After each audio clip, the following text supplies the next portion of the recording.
எந்த செயலை நீங்க திரும்ப திரும்பி நினைச்சுக்கிட்டே இருக்கிறீங்களோ அது உங்க மனசுல ஸ்ட்ராங்கா பதிஞ்சுக்கிட்டே இருக்கும். அதோடைய தாக்கம் ரொம்ப அதிகமா இருக்கும். எந்த செயலை நீங்க நினைச்சிட்டே இருந்தாலும் அது அப்படியே மனசுல நின்னுரும்.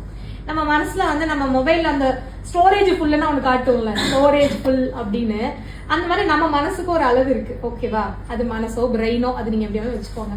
அதுல ஒன்னு போடுறீங்க, தினம் ஒன்னொன்னா ஏதோ நடந்துகிட்டே இருக்கு, எல்லாமே ஸ்டோர் ஆகும். நம்ம என்னென்ன பாக்குறோமோ கேட்கிறோமோ பேசுறோமோ அத்தனையும் உள்ள போய் ஸ்டோர் ஆகும். நம்ம என்ன பண்றோம், ஒரு தடவை ஒண்ணு பாத்துறோம், அடுத்த செயலை யோசிச்சிடறோம், அப்ப அது கீழே போயிருது. திரும்பி ஒரு நாளைக்கு 10 செயல் யோசிக்கும் போது கீழே போயிருதா? எந்த ஒரு செயலை திரும்பி யோசிச்சீங்கன்னா திரும்பி அது மேல வரும். திரும்பி திரும்பி யோசிச்சீங்கன்னா எல்லாத்தையும் கீழே தள்ளிட்டு அந்த செயல் மேல வந்துகிட்டே இருக்கும். எந்த விஷயத்த நீங்க திரும்பி திரும்பி சிந்திக்கிறீங்களோ அது உங்க மனசுல ஆழமா பதிஞ்சு போச்சுன்னா அதை உங்களால மறக்கவே முடியாது. ஆனா அதை நினைக்கிறத ஸ்டாப் பண்ணிட்டீங்க, கண்டினியூஸா கண்ட்ரோல் பண்ணி கொஞ்ச நாள் ஸ்டாப் பண்ணிட்டீங்கன்னா அதுவும் மறந்துடுவீங்க. சோ நமக்கு பிடிக்காத ஏதாவது விஷயம் நீங்க யோசிக்கும் போது உங்க மனசு வலிக்குது, உங்களை நீங்க டவுனா ஃபீல் பண்றீங்க, ரொம்ப கவலையாகிறீங்க அப்படின்னா கஷ்டப்பட்டாலும் அதை நினைக்கிறத நிறுத்திடுங்க.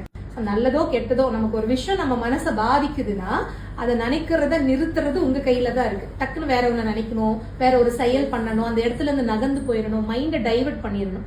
டைவர்ட் பண்ணிக்கிட்டே இருந்தீங்கன்னா 10 நிமிஷம் நினைக்கிறது 5 நிமிஷம் ஆகும், 2 நிமிஷம், 1 நிமிஷம், 1 செகண்ட் ஆகி அப்புறம் அதை நினைக்கிறதே நம்ம மனசு நிறுத்திடும். அதனுடைய தாக்கம் ரொம்ப கம்மி.